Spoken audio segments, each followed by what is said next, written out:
পরম দয়াল শ্রী শ্রী অনুকূল ঠাকুরের রাতুল রাঙা চরণে জানাই শত কোটি দণ্ডবত প্রণাম। জয় গুরু সকল ইষ্টপ্রাণ দাদা ও মায়েরা।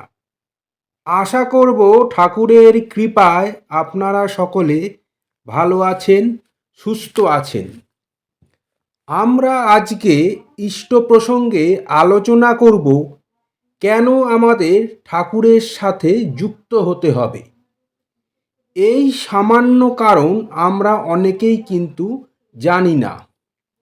অধিকাংশ সময় আমরা যদি বাচ্চাদের নিরামিষ খেতে দেখি তখন বলে উঠি, এখন থেকেই বাচ্চাদের নিরামিষ খাওয়াচ্ছ। আবার যখন কোনো ছোট বাচ্চাকে ঠাকুরের কাজ করতে দেখি তখনও আমরা বলি, এখন থেকেই ঠাকুর ধরাচ্ছ।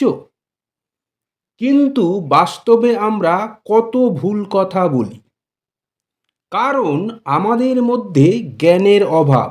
তাই কিন্তু আচার্যদেব এই কথার পরিপ্রেক্ষিতে উত্তর দিলেন, বাচ্চাদেরই দীক্ষা দিতে হবে, বাচ্চাদেরকেই ঠাকুরের সঙ্গে আগে যুক্ত করা উচিত। আসামের এক জায়গা থেকে এসেছে ৪৫ থেকে ৫০ জন দাদা ও মা। সংশ্লিষ্ট কেন্দ্রের কথা নিবেদনের পর তারা তাদের নিজ নিজ সমস্যা নিবেদন করলেন। আচার্যদেব তাদের উদ্দেশ্যে কিছু কথা বললেন। অতি শৈশবে শিশু মাতৃ করে থাকে। মা কোল থেকে নামিয়ে রাখলে ম্যাঁ ম্যাঁ করে চিৎকার করে। তখন মা ছাড়া কাউকেই চেনে না।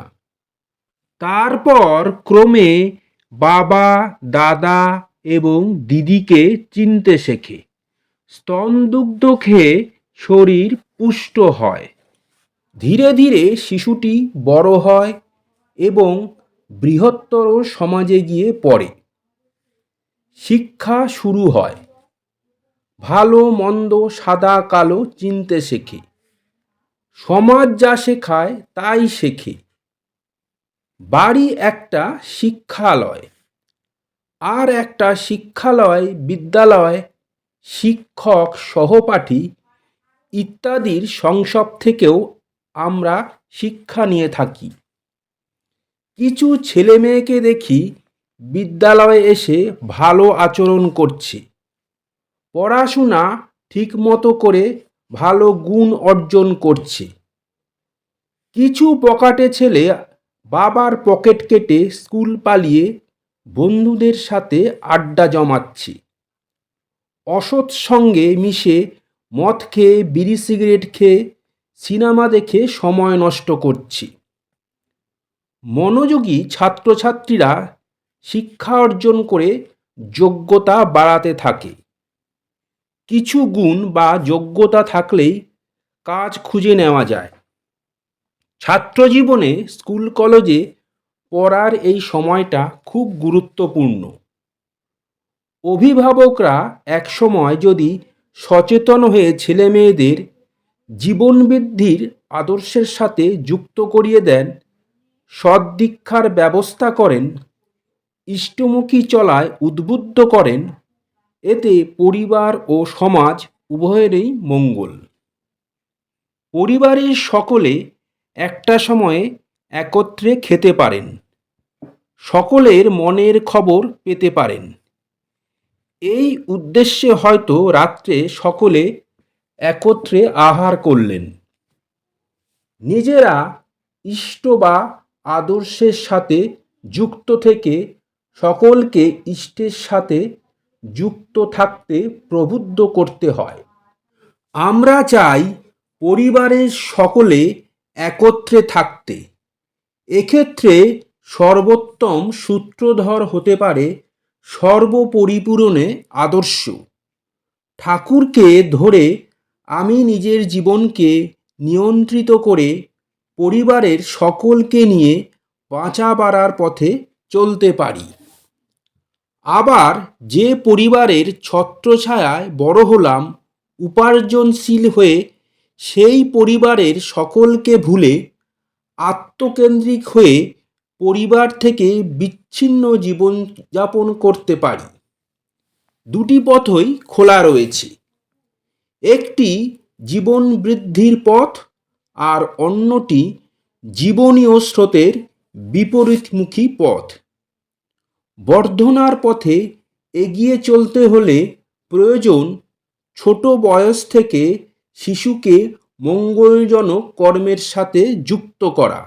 সমগ্র পরিবারকে বাঁধতে হয় একটা সিমেন্টিং ফ্যাক্টর দিয়ে। পরিবারের সকলে মঙ্গলজনক এক সূত্রে যদি থাকা যায়, জীবনকে সুন্দরভাবে অতিবাহিত করতে পারবেন। বাবা মা সৎ আচারবান হলে তাদের দেখাদেখি ছেলেমেয়েরাও সৎ আচারবান হয়ে ওঠে। আমরা ঠাকুর ঘরে ঠাকুরকে সাজিয়ে রাখি। আমি বলি, শুধু ঠাকুর ঘর কেন, ঠাকুরকে নিজের অন্তরে সাজিয়ে রাখুন। আচার আচরণে, অভ্যাস ব্যবহারে, কথাবার্তা, চলাফেরা, খাওয়া পড়ায়, সব জায়গায়। তাহলে বুঝতে পারলেন ঠাকুরকে কোথায় রাখতে হয়। ঠাকুর ঘরে বসিয়ে রেখে দিলাম এবং এদিকে আমার আচার আচরণ ঠিক হলো না, তাহলে আমরা ঠাকুরের সাথে কিভাবে যুক্ত হব? ঠাকুরকে তাই শুধু ঠাকুর ঘরে নয়, ঠাকুরকে নিজের অন্তরে বসাতে হবে।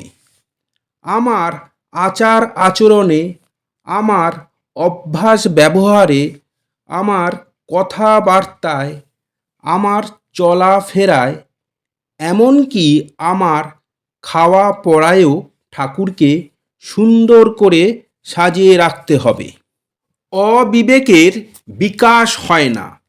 আদর্শকে পেয়েও ভালো জিনিস আয়ত্ত করতে পারে না।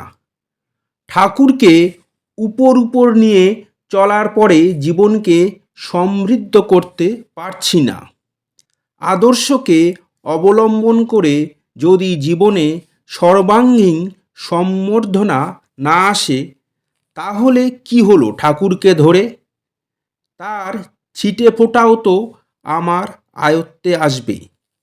এতক্ষণ ধরে কর্মীরা সকলে মন্ত্রমুগ্ধের মতো শুনছিলেন শ্রী শ্রী আচার্যদেবের কথা। আমাদের নিজেদের চলার দোষে আমাদের পরিবারই ক্ষতিগ্রস্ত হয়ে থাকে। তাই সচেতন চলন দরকার। তাই আচার্যদেব বললেন, ঠাকুরকে কেবল ঠাকুর ঘরে নয়, আমাদের অন্তরে, আমাদের আচরণে, আমাদের কথায় বার্তায়, আমাদের চাল চলনে, আমাদের অভ্যাসে, প্রত্যেক জায়গায় আমাদের ঠাকুরকে রাখা উচিত।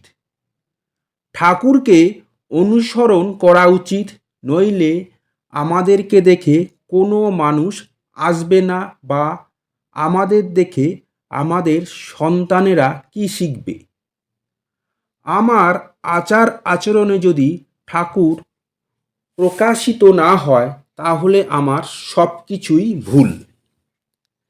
আজকের ভিডিওটা এখানেই শেষ করলাম। আশা করব ভিডিওটা আপনাদের ভালো লাগবে। ভিডিওটা ভালো লাগলে লাইক করবেন, বেশি বেশি করে শেয়ার করবেন, যাতে আরও অনেকে উপকৃত হন। আমার চ্যানেলটা সাবস্ক্রাইব করবেন এবং আমার পাশে থাকবেন।